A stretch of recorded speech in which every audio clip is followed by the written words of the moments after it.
بسم اللہ الرحمن الرحیم۔ السلام علیکم۔ ہمارا چینل سبسکرائب کر لیں اور گھنٹی کے بٹن پر کلک کر دیں تاکہ آنے والی نئی سے نئی اسلامک ویڈیو کی آپ کو نوٹیفیکیشن مل سکے۔ ان الحمد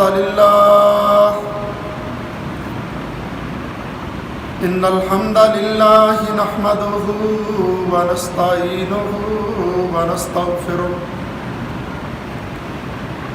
ونعوذ باللہ من شرور انفسنا ومن سیئات اعمالنا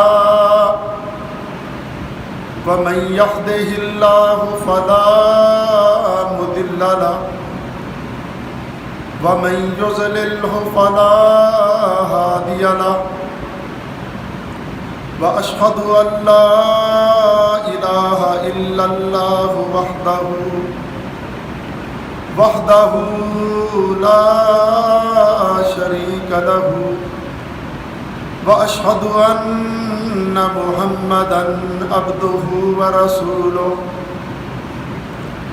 اللهم صل على محمد وعلى آل محمد كما صليت على إبراهيم وعلى آل إبراهيم إنك حميد مجيد اللهم بارك على محمد وعلى آل محمد كما باركت على إبراهيم وعلى آل إبراهيم إنك حميد مجيد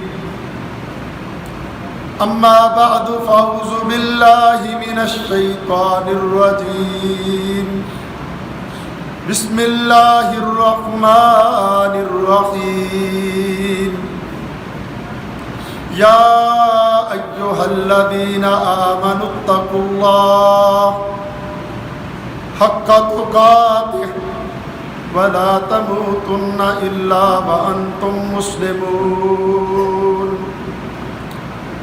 يا أيها الناس اتقوا ربكم الذي خلقكم من نفس واحدة وخلق منها زوجها وبث منهما رجالا كثيرا ونساء واتقوا الله الذي تساءلون به والأرحام إن الله كان عليكم رقيبا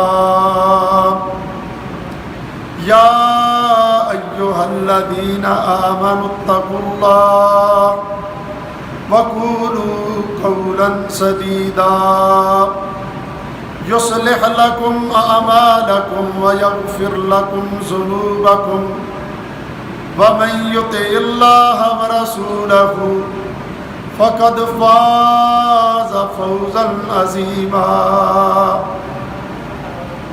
وقال الله تبارك وتعالى في محكم تنزيله شهر رمضان الذي أنزل فيه القرآن هدى للناس وبينات من الهدى والفرقان وقال الله تبارك وتعالى في محكم تنزيله في مقام آخر يوم الفرقان يوم التقى الجمعان وقال النبي صلى الله عليه وسلم إن الله يرفع بهذا الكتاب أقواما ويضع به آخرين۔ ہر قسم کی حمد و ثنا، ہر قسم کی تعریف اور بڑائی خالق کائنات رب العالمین احکم الحاکمین کی ذات بابرکات کے لیے ہے۔ ان گنت لا تعداد مرتبہ درود و سلام رحمت کائنات سید الاولین والآخرین امام الانبیاء والمرسلین، ہادی اعظم، رہبر اعظم، امام اعظم، قائد اعظم، مجاہد اعظم، پیارے پیغمبر جناب محمد الرسول اللہ صلی اللہ علیہ وآلہ وسلم کی ذات مقدسہ پر ہو۔ محترم بھائیوں، رمضان المبارک کا بابرکت مہینہ آدھے سے زیادہ گزر چکا ہے۔ جتنے یہ دن بابرکت ہیں، عزت والے، عظمت والے، تکریم والے، نفع والے اور بخشش والے، اتنا ہی یہ دن بہت تیزی سے ہاتھوں سے نکل جاتے ہیں۔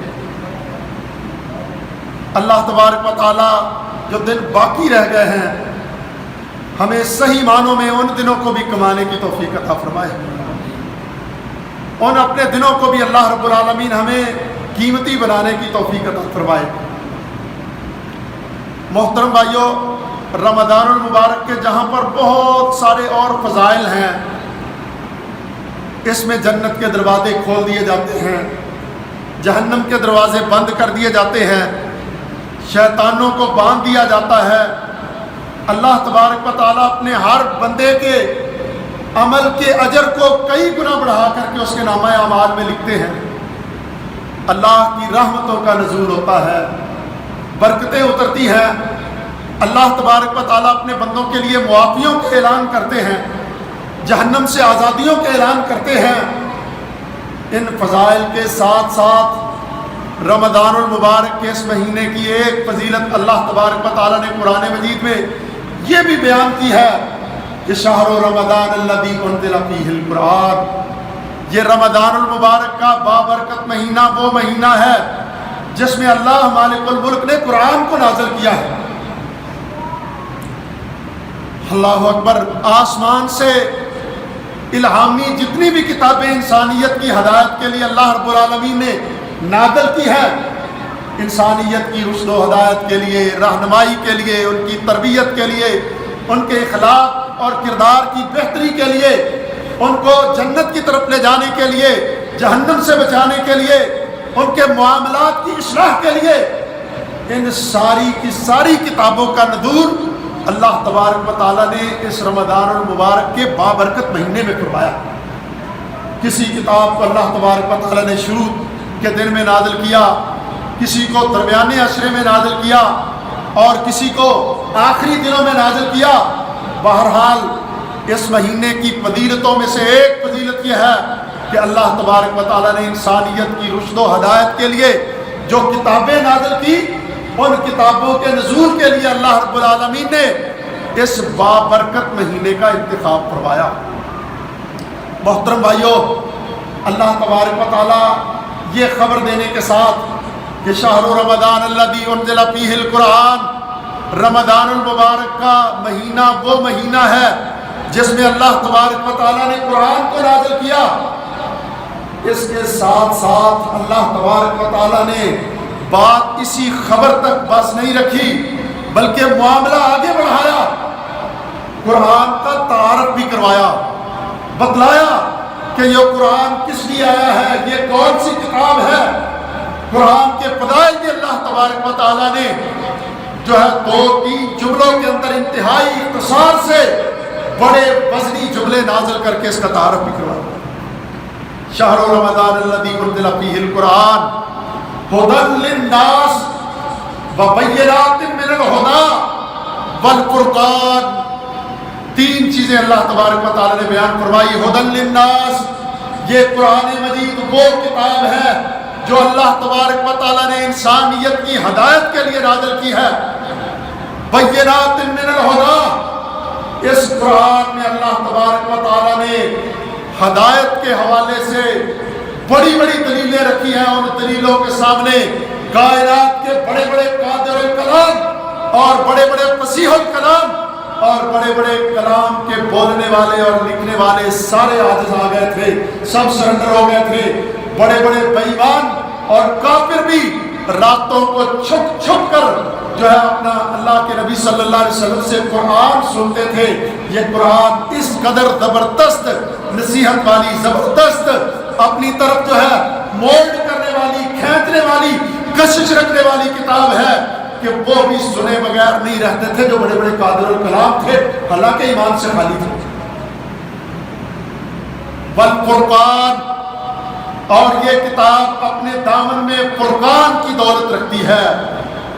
یہ کتاب فرق کرنے والی کتاب ہے، یہ حق اور باطل میں فرق کرتی ہے، صحیح اور غلط میں فرق کرتی ہے، سچ اور جھوٹ میں فرق کرتی ہے۔ اللہ تبارک و تعالیٰ نے قرآن کے معجزات میں سے یہ معجزہ رکھا۔ آؤ میرے محترم بھائیو، رمضان المبارک کے مہینے میں اس تیسرے جمعے میں بیٹھ کر ہم ذرا اللہ کے گھر میں بیٹھ کر اس قرآن کے حوالے سے کچھ عہد کریں۔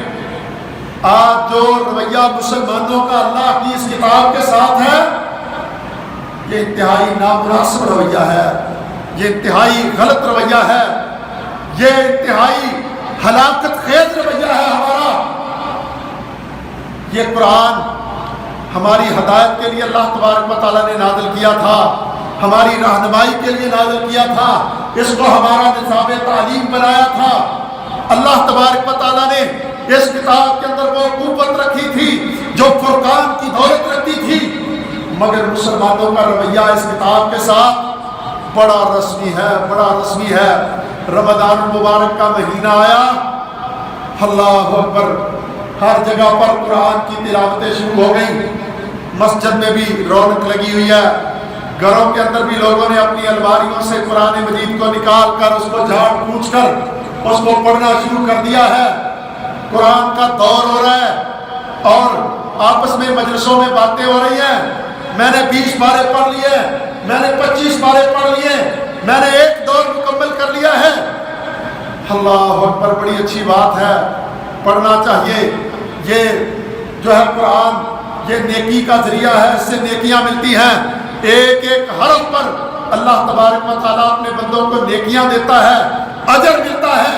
یہ بہت زیادہ اجر دینے والی کتاب ہے، پڑھنا چاہیے۔ مگر میرے محترم بھائیوں، یہ تو کوئی دیانتداری نہیں ہے کہ رمضان کے مہینے میں قرآن سے دل لگی کی، قرآن کو پڑھا، قرآن کو کھولا اور قرآن سے تعلق کو جوڑا، اور جو ہی شوال کا چاند نظر آیا، اس قرآن مجید کو غلاف میں بند کر کے اوپر والی الماری میں رکھ کر اس کو تالا لگا کے اس کو آخری سلام کہہ کے 1 سال کے لیے اللہ حافظ کہہ دیا کہ اگلے 11 مہینے کے بعد پھر ہم کھولیں گے اور پھر پڑھیں گے۔ مسلمانوں کا رویہ یہ بہت نامناسب ہے۔ میرے محترم بھائیوں، قرآن سے تعلق تو یہ ہمیشہ والا ہی ہونا چاہیے کہ ہر روز ہی اس کی تلاوت ہو، ہر روز ہی اس کے کچھ نہ کچھ حصے کو پڑھا جائے۔ اللہ اکبر، اللہ تبارک و تعالیٰ کو اعمال میں سے احب الاعمال الی اللہ ادومها وان قل، اللہ کے پیارے حبیب جناب محمد رسول اللہ صلی اللہ علیہ وسلم فرماتے ہیں، اللہ تبارک و تعالیٰ کو احب الاعمال الی اللہ ادومها، وہ اعمال اللہ تبارک و تعالیٰ کو بہت پسند ہے جن پر ہمیشگی کی جائے، جو ہمیشگی سے ترتیب سے کیے جائیں۔ کبھی جوش آیا تو کوئی عمل کر لیا، تو پھر جو ہے نا ایک لمبا عرصہ اس عمل کو چھوڑے رکھا، اور پھر جب دوبارہ جوش آیا تو پھر اس عمل کو کر لیا۔ اس کے مقابلے میں احب الاعمال الی اللہ ادومها وان قل، اللہ تبارک و تعالیٰ کو وہ عمل بڑا محبوب ہے جو مستقل کیا جائے، ہمیشگی سے کیا جائے، وان قل، چاہے جائے کہ وہ بہت تھوڑا ہی کیوں نہ ہو۔ ہمارے مسلمانوں کے انداز میں جو بڑی بڑی غلطیاں، ان میں سے ایک غلطی یہ بھی ہے، ہمیشگی نہیں اعمال پر۔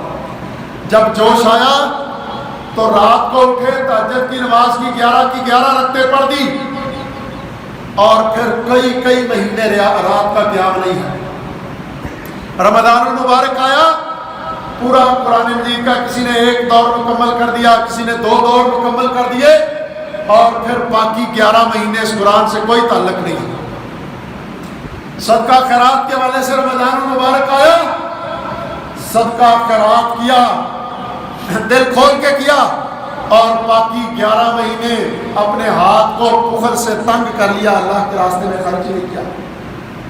نوافل پڑھے، رمضان المبارک کے مہینے میں اس کی طرف توجہ کی، نوافل کی طرف، نفلی عبادات کی طرف جو ہے نہ کچھ یہ نوافل پڑھے، اور جب رمضان المبارک کا مہینہ گزر گیا تو پھر باقی دنوں میں ان نوافل سے تعلق داری ختم ہو گئی۔ نہیں میرے محترم بھائیوں، ایک مومن کا رویہ کیا ہونا چاہیے؟ وہ اعمال پر ہمیشگی کرے، پورے دن کے اندر کوئی نہ کوئی حصہ، مسلمان کا کوئی نہ کوئی حصہ، کوئی گھنٹہ، آدھا گھنٹہ، پونا گھنٹہ، 2 گھنٹے، جتنی اللہ تبارک و تعالیٰ توفیق دے، اس کو اپنے شیڈول کا باقاعدہ حصہ بنا لو۔ سردی ہو یا گرمی ہو، کوئی سا موسم ہو، کوئی سے حالات ہو، کیسے بھی معاملات ہوں، قرآن مجید کے ساتھ میرا تعلق مستقل رہنا چاہیے۔ ایک وقت میرا متعین ہونا چاہیے، میں اس وقت میں اللہ کے قرآن کی تلاوت کروں گا، ضرور کروں گا۔ اللہ اکبر۔ میرے محترم بھائیوں، اپنی اولادوں کو ہمیں قرآن مجید پر لگانا چاہیے۔ قرآن مجید کی تلاوت کا شوق اور قرآن مجید کے علم کا شوق اپنی اولادوں کے دلوں میں پیدا کرنا چاہیے۔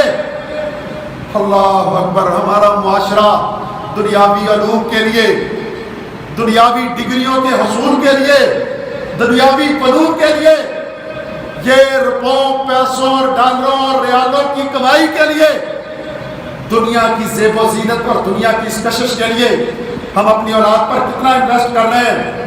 بڑے بڑے اچھی تعلیمی اداروں کا انتخاب ہو رہا ہے، بڑے اچھے ٹیوشن سینٹروں کا تلاش کیا جا رہا ہے، بڑے اچھے ٹیوٹر تلاش کیے جا رہے ہیں، اور ہر سبجیکٹ کے لیے علیحدہ جناب ٹیوٹر تلاش کیے جا رہے ہیں۔ یہ انگلش پڑھانے والا ہے، یہ فزکس پڑھانے والا ہے، یہ کیمسٹری پڑھانے والا ہے۔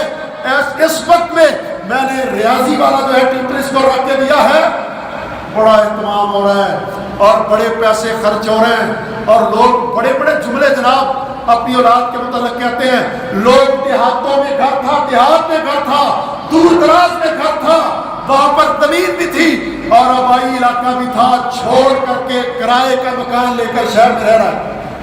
اس کو پوچھو کیوں بھائی؟ کہتا جی بس اپنی اولاد کی پڑھائی کے لیے یہاں پر آیا ہو۔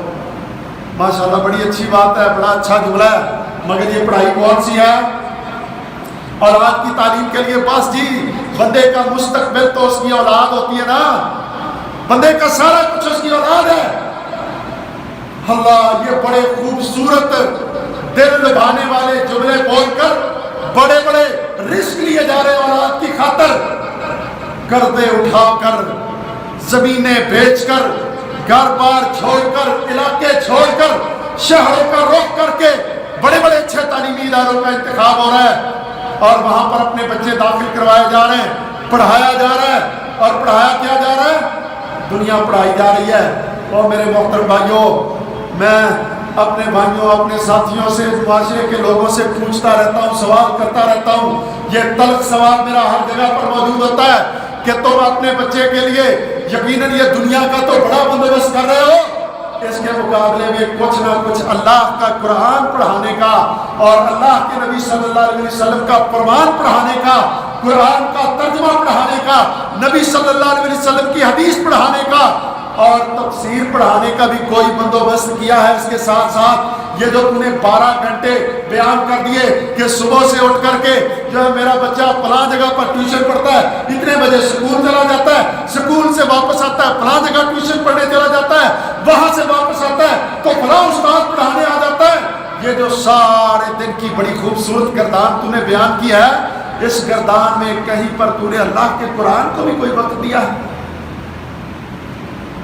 کوئی جواب نہیں اس کا، کوئی جواب نہیں اس کا، کوئی سوچ نہیں ہے، یہ کوئی تیاری اور کوئی فکر نہیں ہے اس کی۔ دنیا کی بڑی فکر پڑی ہوئی ہے۔ اللہ اکبر۔ اللہ کے قرآن کی بات کر لو، مدرسے کی بات کر لو، دین کی، مسجد کی کوئی بات کر لو تو لوگ اپنے معاشی مسئلے سامنے رکھ کے بیٹھ جاتے ہیں۔ جی معاشی بڑی تنگیاں، جی مہنگائی نے کمر توڑ دی ہے، جی فلاں مسئلہ بن گیا، فلاں مسئلہ بن گیا، اور اپنی اولاد کو، اپنی اولاد کے روشن مستقبل کے لیے، انہیں دنیاوی تعلیم دلانے کے لیے،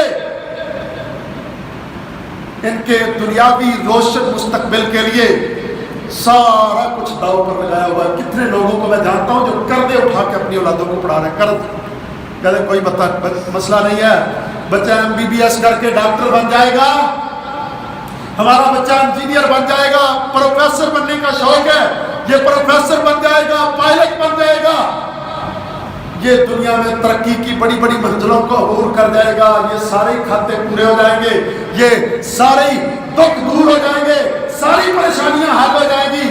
ہمارا بچہ اگر کسی نہ کسی منزل پر پہنچ گیا تو سارا کچھ یاد ہو جائے گا۔ میرے محترم بھائیو، ہم نے اپنی منزلوں کا کیا تعین کیا ہے؟ ہم اپنی نظروں کے سامنے کیا منزل رکھے ہوئے ہیں؟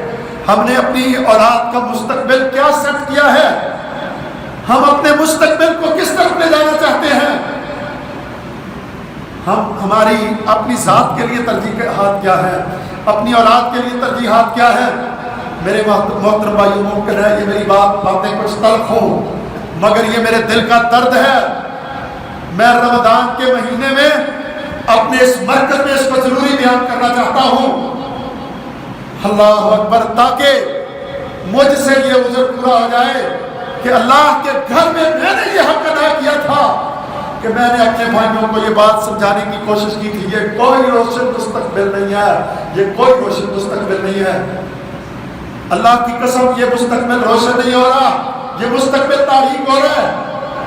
میں آپ کو ایک جملے سے یہ بات سمجھانا چاہتا ہوں، باپ فوت ہو گیا، باپ فوت ہو گیا، اس کا بیٹا MA کی بہت ساری ڈگریاں اپنے دامن میں رکھتا ہے، MPhil کیے ہوئے ہیں، PhD، دنیا کی سب سے بڑی ڈاکٹریٹ کی ڈگری، یہ ڈگری کا حامل ہے،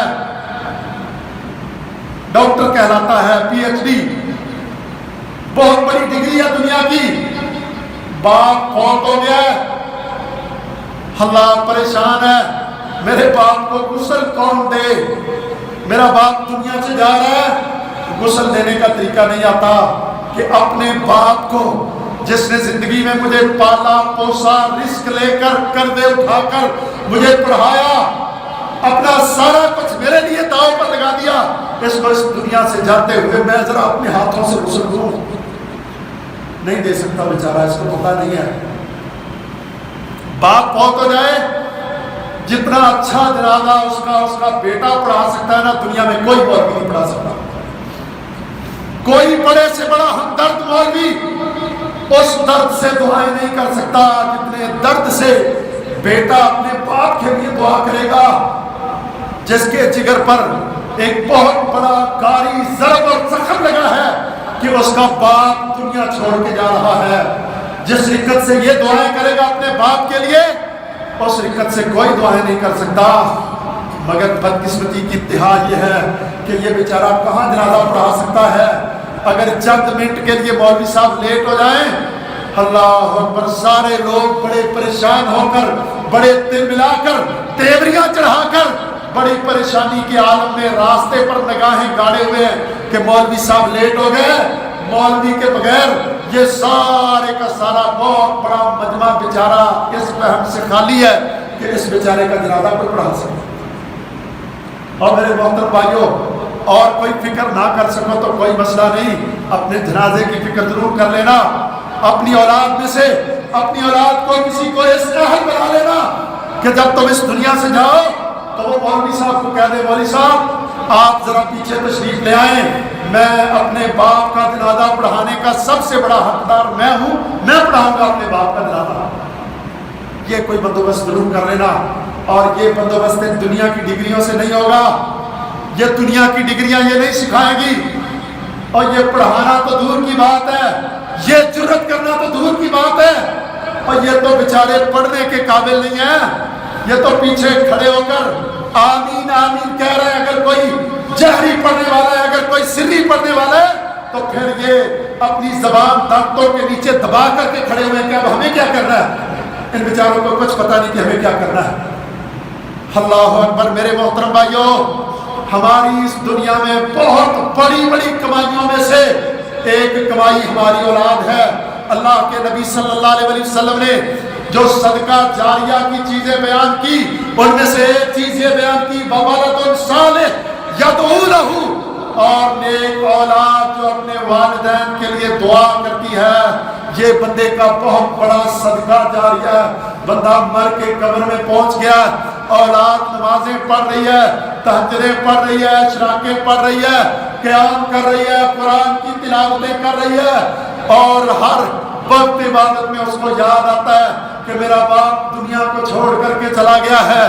وہ بڑے درد دل سے یہ جملہ کہتا ہے, وَقُلْ رَبِّ ارْحَمْهُمَا کما ربیانی صغیرا. اللہ میرے باپ کی غلطیوں کو معاف کر دے, اللہ میری ماں کو معاف کر دینا, اللہ میری ماں باپ کی قبروں کو جنت کا ٹکڑا بنا دینا. اللہ انہوں نے ہماری تربیت بڑی نیک کی ہے, میں ہاتھ اٹھا کے دعا کرتا ہوں تو ان کی کوتاہیوں کو معاف کر دے. کوئی ایسا بندوبست بھی کر لینا. اللہ اکبر. میرے محترم بھائیوں, کاش اس کے ساتھ ساتھ اس دنیا کے علوم کے ساتھ ساتھ ہمیں کوئی تھوڑا بہت فکر یہ بھی ہوتا کہ ہماری اولاد اللہ کے قرآن کی تعلیم کو حاصل کرے, قرآن کی تعلیم کو حاصل کرے, دین کی تعلیم کو حاصل کرے, حدیث کی تعلیم کو حاصل کرے. یہ اپنی سوچ میں کوئی نہ کوئی جگہ دے دو. ہمارا احساس کل قیامت میں یہ نہیں ہوگا میرا ایک بچہ وہ انجینئر ہے, میرا ایک بیٹا جو ہے نا وہ پائلٹ ہے, ایک بیٹا ڈاکٹر ہے. ڈاکٹری ویسے بہت اچھا پیشہ ہے, اللہ اکبر, مگر اس وقت ڈاکٹری وہ ڈاکٹری نہیں رہی ہے. اس وقت تو ایک بوری پیسوں کی لگا کر ڈاکٹر بنتا ہے اور پھر سب سے پہلے وہ بوری ریٹرن کرتا ہے, واپس کرتا ہے, اور پھر اگلا پروسیس شروع ہوتا ہے. وہ ہمدردی, خیر خواہی, وہ دکھی انسانیت کی مدد کرنا, انسانیت کی خدمت کرنا, لوگوں کے دکھوں میں کام آنا, پریشانیوں میں کام آنا, کسی دکھی آئے ہوئے کو اس کی خیر خواہی کرنا, خیر خواہی کے جملے کہنا, اس کو دعائی بھی دینا, اور ساتھ ہی اس کو نماز کی نصیحت بھی کرنا. عورت کو آئی ہوئی کو دوائی بھی دینا, ساتھ ہی اس کو پردے کی اور نماز کی نصیحت بھی کرنا. وہ ڈاکٹری ناپید ہو گئی, وہ ڈاکٹری نہیں ہے. اس وقت تو وہ دنیا کا بہت بڑا کاروبار ہے. یہ اعزاز نہیں ہے کہ میرا بیٹا فلاں بن گیا, فلاں بن گیا, فلاں بن گیا. آخرت کے اعزازات میں سے اعزاز یہ ہوگا, کسی بیٹے کو حافظ قرآن بنا دیا, کسی کو عالم دین بنا دیا, کسی کو دین کا مجاہد بنا دیا, کسی کو دین کا دائی بنا دیا, کسی کو دین کا مبلغ بنا دیا. وہ کہیں پر اللہ کے دین کی تبلیغ کر رہا ہے, کہیں پر وہ جمعے کا خطبہ دے رہا ہے, کہیں پر وہ درس و تدریس کے کام پر لگا ہوا ہے, کہیں پر وہ بیٹھ کر اللہ کا قرآن پڑھا رہا ہے. آخرت میں اعزاز تمہاری اولاد کے حوالے سے اعزاز یہ ہوگا. یہ ہے اعزاز والی بات کہ ہم اپنی اولاد کو کسی نیک راستے پر لگا دیں. اللہ اکبر. میرے محترم بھائیوں, ہدی للناس یہ کائنات کے لوگوں کو ہدایت دینے والی کتاب ہے. بینات من الہدی, اس میں ہدایت کی بڑی بڑی دلیلیں ہیں. والفرقان, یہ کتاب اپنے دامن میں فرقان کی دولت رکھتی ہے. یہ تینوں چیزیں جو میں نے بیان کی ہیں, ذرا درد دل سے اپنے دل پر ہاتھ رکھ کے اپنے آپ سے سوال کرنا, جس بیچارے کو قرآن کا ترجمہ نہیں آتا اس کو قرآن کیا خاک ہدایت دے گا؟ اس کو بینات من الہدی کا کیا پتہ لگے گا؟ اس کو والفرقان کا کیا پتہ چلے گا؟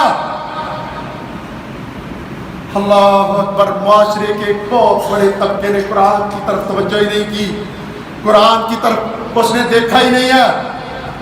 اور بہت بڑا طبقہ جو قرآن کی طرف آیا, بچوں کو قرآن حفظ کروا کے بس ان کو اسی طرح چھوڑ دیا. اللہ اکبر. کتنے لوگوں کی سوچ یہ بنی ہوئی ہے, بچے کو قرآن پڑھایا اور پھر جا کر کے ڈائریکٹ اس کو 9th اور 10th کا امتحان دلوا دیا, ایف اے کر کے بی اے کر کے دنیا میں گم ہو گیا. آج جو ہے ڈی سی آفس میں بیٹھا ہوا ہے اور اس کی داڑھی منڈی ہوئی ہے, بری طرح کی مونچھیں رکھی ہوئی ہیں, شلوار نیچی ہے, نماز کے قریب سے نہیں پھٹکتا, اور لوگ اس کو کہتے ہیں حافظ صاحب, حافظ صاحب. اور بھائی اس کو حافظ صاحب کیوں کہتے ہو؟ کہتے جی اس نے حفظ کیا ہے, حفظ کیا اس بیچارے نے. اچھا اس بیچارے نے حفظ کیا ہے؟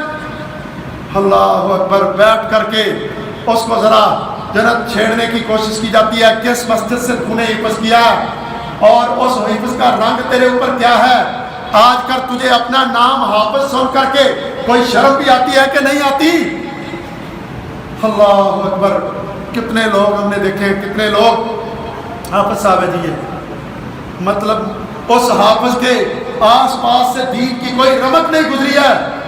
اور میرے محترم بھائیو، یہ بھی نہ کرنا، یہ وہ سادے حفظ کا نتیجہ نکلا ہے، بس سادہ حفظ کروا دیا، چلو یہ 2 سال حفظ پر لگائے گا، نام کے ساتھ حافظ بھی لگ جائے گا، اور 6 اور 7ویں یہ 2 کلاسیں بھی اس کی بائی پاس ہو جائیں گی، ڈائریکٹ 8ویں میں بیٹھ جائے گا، یہ بھی فائدہ ہو جائے گا، اور دنیا بھی بن جائے گی اور آخرت بھی بن جائے گی، نام کے ساتھ حافظ بھی لگ جائے گا، اور یہ جو ہے اپنی دنیا کی ترقی کی منزلوں کو بھی طے کر لے گا۔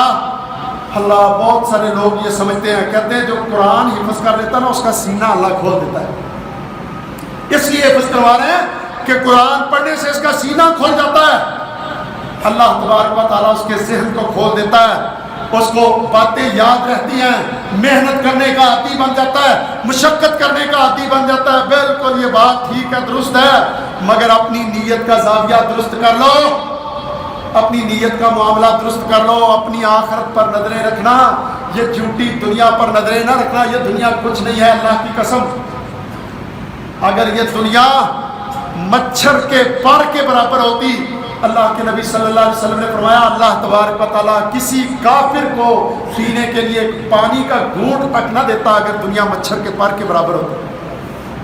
دنیا مچھر کے ایک پر کے برابر نہیں ہے، تھوڑی ہے سے، اگر ہوتی تو اللہ تبارک و تعالیٰ کافروں کو پانی کا گھونٹ نہیں دیتا۔ آج پانی کے بڑے بڑے ذخیروں پر ان کافروں کا قبضہ ہے، حالات یہ بتلا رہے ہیں کہ دنیا مچھر کے پر کے برابر نہیں ہے۔ اس جو ہے اس دنیا کے پیچھے نہ لگ جانا، اس دنیا سے اپنا دامن جھٹک کر کے اپنی آخرت کی فکر کرنا۔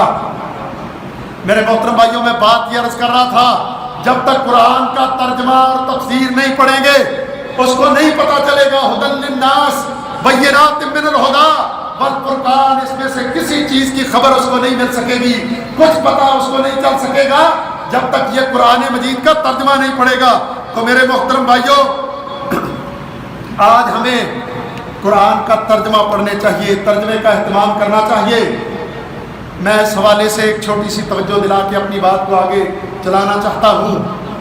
اللہ اکبر، اپنے گھروں میں ترجمے کا اہتمام کرو، اپنے گھروں میں تلاوت کا اہتمام کرو، اپنے گھروں میں حدیث پڑھنے کا اہتمام کرو، اپنے گھروں کا شیڈول سیٹ کرو، صبح فجر کی نماز کے بعد پورا گھرانہ اکٹھا ہو جائے اور ایک گول دائرے میں بیٹھ کر وہاں پر قرآن کا ترجمہ پڑھا جائے، بہت سارے معاشرے کے مسئلے حل ہو جائیں گے۔ یہ جن چمٹے ہوئے ہیں، جادو آئے ہوئے ہیں، بے برکتیاں آئی ہوئی ہیں، جناب خون کے چھینٹے آتے ہیں، کبھی جو ہے نا کسی جانور کا پوٹا ہمارے گھر میں گر جاتا ہے، کبھی کوئی خون ہمارے گھر میں آ جاتا ہے، بے برکتی ہے، بچوں کے رشتے نہیں ہو رہے، کوئی کاروبار نہیں چل رہا، اور گھر میں اکثر لڑائی رہتی ہے، فتنے فساد رہتے ہیں۔ اور میرے محترم بھائیوں، اس وقت کے اس معاشرے کے جو بڑے بڑے چیلنجز ہیں، جو بڑے بڑے مسائل اس وقت معاشرے میں کھڑے ہو چکے ہیں، ان مسائل کا حل ہے اپنے گھر میں قرآن پڑھنا شروع کرو، اپنے گھر میں قرآن کا ترجمہ شروع کرو۔ ہمارا یہ اعزاز ہونا چاہیے کہ ہم نے اپنے گھر میں قرآن مجید کا ترجمہ شروع کیا ہے، ایک مرتبہ ترجمہ مکمل کر کے دوسری مرتبہ ہم نے ترجمہ شروع کیا ہوا ہے، اب ہم ترجمے کے ساتھ ساتھ تفسیر پڑھ رہے ہیں، ترجمے کے ساتھ ساتھ کچھ نہ کچھ تفسیر پڑھی جا رہی ہے۔ پورے گھرانے کے اندر جو بندہ پڑھا لکھا ہے، بیٹا پڑھا ہوا ہے، بیٹی پڑھی ہوئی ہے، خود پڑھے ہوئے اردو پڑھ سکتے ہو، ترجمے والا قرآن لے لو، لفظی ترجمے والا کوئی تفسیر لے لو، اس کو اپنے گھر کا باقاعدہ نصاب بنا لو، اور رات کو سونے سے پہلے سارا گھرانہ اسی طرح چٹائی پر جمع ہو جائے، بخاری شریف کی کتاب شروع کر دو، ایک طرف سے ہر روز ایک حدیث کا ترجمہ جو ہے سونے سے پہلے اپنے گھر میں پڑھ کر کے سنا دو، دیکھنا انشاءاللہ بہت سارا حدیث کا علم ہمارے گھر میں آ جائے گا، ہماری نسلیں دیندار بن جائیں گی، ہمارے خاندان دیندار بن جائیں گے، ہمارے گھر میں کوئی مہمان آئے اس کو پتہ چلے کہ ان کی ترجمے کی کلاس ہو رہی ہے، ہمارے گھر میں کوئی ملنے آئے اس کو پتہ چلے اس وقت ان کی حدیث کی کلاس ہو رہی ہے، یہ حدیث پڑھتے ہیں، قرآن پڑھتے ہیں، انشاءاللہ اللہ تبارک و تعالی ہمارے معاشرے کو دیندار معاشرہ بنا دے گا، ہمارے معاشرے میں برکت آ جائے گی، رحمت آ جائے گی، مدد آ جائے گی۔ میرے محترم بھائیوں، اپنے گھروں کا یہ نصاب ہمیں بنانا چاہیے اور اپنی اولادوں کو یہ دنیا کے علوم پڑھانے کے ساتھ ساتھ، میں اس کو پڑھانے کا مخالف نہیں ہوں، میں کہتا ہوں ٹھیک ہے پڑھاؤ، مگر اس پڑھانے کے ساتھ ساتھ اس میں سے کچھ وقت، بہت قیمتی وقت نکال کر کے اسی بچے کو ساتھ ساتھ حفظ کا، اور پھر اس کے ساتھ ساتھ ترجمے کا، اور پھر اس کے ساتھ ساتھ جو ہے تفسیر کا ٹیوٹر بھی اسی طرح رکھ کر کے دو، اسی طرح بندوبست کر کے دو، تاکہ وہ قرآن مجید بھی پڑھے، قرآن مجید کا ترجمہ بھی پڑھے، اس کی تفسیر بھی پڑھے، اس دین کے علوم سے اس کا سینہ روشن بھی ہو، اور جو ہے اس کے نتیجے میں وہ تمہارے لیے صدقہ جاریہ بن جائے۔ اللہ اکبر۔ میرے محترم بھائیوں، اس کو معاشرے کے اندر ایک مشن بنا لو، اس کو ایک سوچ بنا لو، اس کو ہم معاشرے میں غالب کرنا ہے۔ اگر ہم معاشرے میں اس کو ایک سوچ کے طور پر ڈیولپ کریں گے، اللہ کے نبی صلی اللہ علیہ وسلم کی حدیث ہے، ان اللہ یرفع بہذا الکتاب اقواما ویضع بہ آخرین، اللہ تبارک و تعالیٰ اس کتاب کی وجہ سے کچھ قوموں کو بلند کر دیتا ہے، اونچا کر دیتا ہے، عزت دے دیتا ہے، مقام دے دیتا ہے، یضع بہ آخرین، اور اللہ کچھ لوگوں کو اس کتاب کی وجہ سے رسوا کر دیتا ہے۔ عزت کن کو ملتی ہے؟ جو اس کتاب کو اپنا نصاب بنا لیتے ہیں، قرآن کا ترجمہ پڑھتے ہیں، تفسیر پڑھتے ہیں، اس پر عمل کرتے ہیں، اپنے معاشرے میں اس کو رائج کرتے ہیں، ان کی ترجیح اللہ کا قرآن بن جاتی ہے۔ اللہ تبارک و تعالیٰ ان قوموں کو دنیا میں بلندیاں اور رفتیں اور عزتیں عطا کر دیتا ہے۔ وَيَضَعُ بِهِ آخَرِينَ، اور کچھ لوگ جو اپنا تعلق تو قرآن سے ثابت کرتے ہیں مگر قرآن سے تعلق بنانے کے لیے تیار نہیں ہے، قرآن کو وقت دینے کے لیے تیار نہیں ہے، سارا وقت دنیا کو دیا جا رہا ہے۔ یَضَعُ بِهِ آخَرِينَ، اللہ ان آخر والے لوگوں کو دنیا میں برباد کر دیتا ہے۔ اللہ اکبر۔ میرے محترم بھائیو، انشاءاللہ ہم نے اس پر محنت کرنی ہے، ہم نے اس پر کوشش کرنی ہے۔ ہر مسجد کے اندر مدرسہ کھلے یہ ٹھیک ہے، مگر ہر گھر مدرسہ بننا چاہیے، ہر گھر سے قرآن کی تعلیم کا سلسلہ شروع ہونا چاہیے، ہر گھر میں حدیث پڑھی جانی چاہیے، اس کا ہمیں باقاعدہ بندوبست کرنا چاہیے، اس پر ہمیں محنت کرنی چاہیے۔ اللہ تبارک و تعالی ہمیں اس توفیق سے نوازے۔ محترم بھائیو، آج 17 رمضان ہے، اللہ اکبر۔ یہ 17 رمضان کا دن اپنے دامن میں ایک اور بھی بہت بڑی یاد رکھتا ہے، اس کا بھی ایک بڑا زبردست کمبینیشن ہے، یہ یوم بدر ہے۔ یوم بدر، اس دن اللہ کے نبی صلی اللہ علیہ وسلم مشرکین مکہ سے ٹکرائے تھے۔ یوم الفرقان، یوم التقى الجمعان، اللہ نے قرآن کو بھی فرقان کہا اور اللہ نے اس دن کو بھی فرقان کہا، یوم التقى الجمعان، جس دن دو جماعتیں آپس میں ٹکرائیں۔ اللہ اکبر، کیا خوبصورت منظر تھا۔ یہ دن ہمیں یاد دلاتا ہے دنیا کے بڑے عجیب و غریب قسم کے کمزور دن بڑے جوش و خروش سے منائے جاتے ہیں، یاد کیے جاتے ہیں، تعلق جوڑا جاتا ہے۔ اتنا عظیم دن کتنی خاموشی سے جا رہا ہے، کسی کو یاد نہیں رہا۔ اللہ اکبر، حالات نے کوئی اس طرح کا پلٹا ہے۔ اللہ اکبر، اس دن سے عقیدت ختم ہو گئی، اس دن کے تذکرے ختم ہو گئے، اس دن کی یاد ختم ہو گئی۔ میرے محترم بھائیوں، میں آپ کو یہ دن یاد دلانا چاہتا ہوں۔ 17 رمضان المبارک کا دن وہ دن ہے، 16 دنوں کے روزے اللہ کے نبی صلی اللہ علیہ وسلم نے رکھے ہیں، آپ کی جماعت نے رکھے ہیں۔ ان 16 دنوں کے روزوں نے ان کے دلوں میں تقویٰ پیدا کر دیا، یقین پیدا کر دیا، اور توکل اور بھروسہ پیدا کر دیا، قربانی کا جذبہ پیدا کر دیا، شوق شہادت پیدا کر دیا۔ یہ 313 1000 سے ٹکرا گئے، 1000 سے۔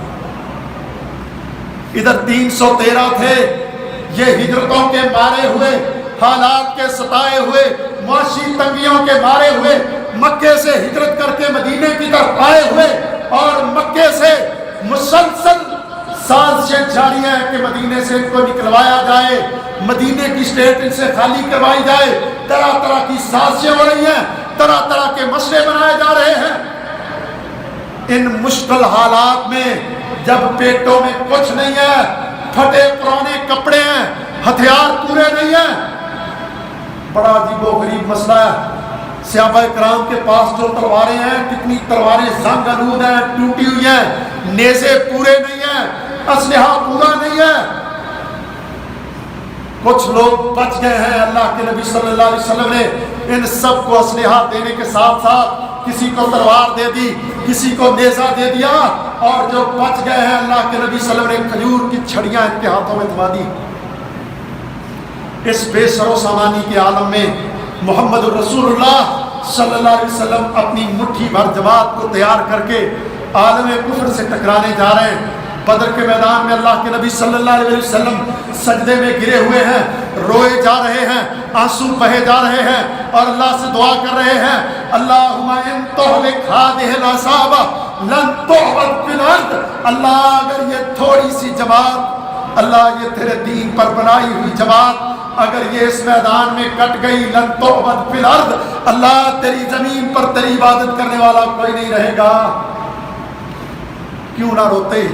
ساری کمائی میدان میں لگ چکی تھی، ساری جمع پونجی میدان میں لگ چکی تھی، ساری زندگی کی کمائی میدان میں لگا کر محمد رسول اللہ صلی اللہ علیہ وسلم اپنے رب کے سامنے گریہ زاری کر رہے ہیں، رو رہے ہیں، گڑ گڑا رہے ہیں۔ سیدنا ابو بکر صدیق رضی اللہ تعالیٰ عنہ آگے بڑھتے ہیں، آپ کے کندھے سے تھامتے ہیں، آپ کی وہ کالی کملی نیچے گر چکی ہے، اس کو اٹھاتے ہیں، جھاڑتے ہیں، آپ کے کندھے پر رکھتے ہیں۔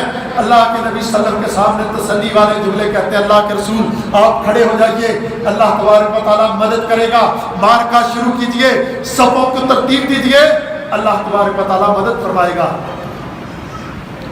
اللہ اکبر۔